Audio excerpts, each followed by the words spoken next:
ഇവിടെ നിനക്ക് അടിയാണ് തരേണ്ടത് കേട്ടാ. ഞങ്ങളെ ഇത്രയും വിഷമിപ്പിച്ചതിന്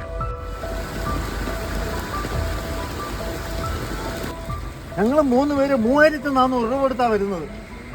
1200 രൂപ വീതം. ഞങ്ങൾ 4500 രൂപയാണ് 3 പേര് കൊടുത്തിരിക്കുന്നത്. അപ്പൊ ഇങ്ങനെ പിടിച്ചു പറഞ്ഞ് നടത്തിയിട്ട് 4500 ആണ് 3 പേര് കൊടുത്തിരിക്കുന്നത്.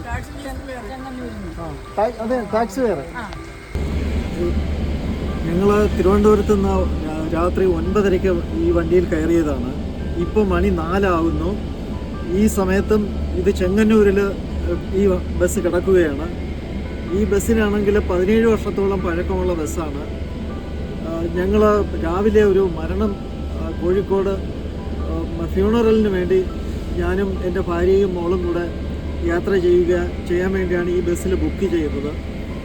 എന്നിട്ട് 12 മണിക്ക് ഈ ചെങ്ങന്നൂർ എത്തിയ ബസ് ഈ ഇത്രയും സമയമായിട്ടും വെളുപ്പിന് 4 മണിയായിട്ടും ചെങ്ങന്നൂരിൽ തന്നെ കിടക്കുകയാണ്. ബസ്സിന് എന്തോ കംപ്ലൈൻ്റ് ആണെന്നാണ് പറയുന്നത്. പക്ഷേ ഞങ്ങളെ അറിയിച്ചത് 3 മണിക്കാണ് ഡ്രൈവർ ഞങ്ങളെ ഈ വിവരം അറിയിച്ചത്. ഞങ്ങൾ ഈ ബസ്സിൽ ഇരുന്ന് ഉറങ്ങുകയായിരുന്നു. അപ്പോൾ ആരെയും തന്നെ അറിയിക്കാതെ ഞങ്ങൾ ഇത്രയും നേരം ബുദ്ധിമുട്ടിച്ച് ഞങ്ങൾ പോലീസ് സ്റ്റേഷനിൽ വിളിച്ച് പറഞ്ഞതിന് ശേഷമാണ് ഇപ്പോൾ പോലീസ് വന്നിരിക്കുകയാണ്. ഇനി ഞങ്ങൾക്ക് കോഴിക്കോട് എത്തണമെന്നുണ്ടെങ്കിൽ ഇനിയും 7-8 മണിക്കൂർ യാത്ര ചെയ്താൽ മാത്രമേ എത്താൻ കഴിയുള്ളൂ. ഇതുവരേക്കും ആൾട്ടർനേറ്റീവ് അറേഞ്ച്മെൻറ്റ്സ് ഇവർ തന്നിട്ടില്ല.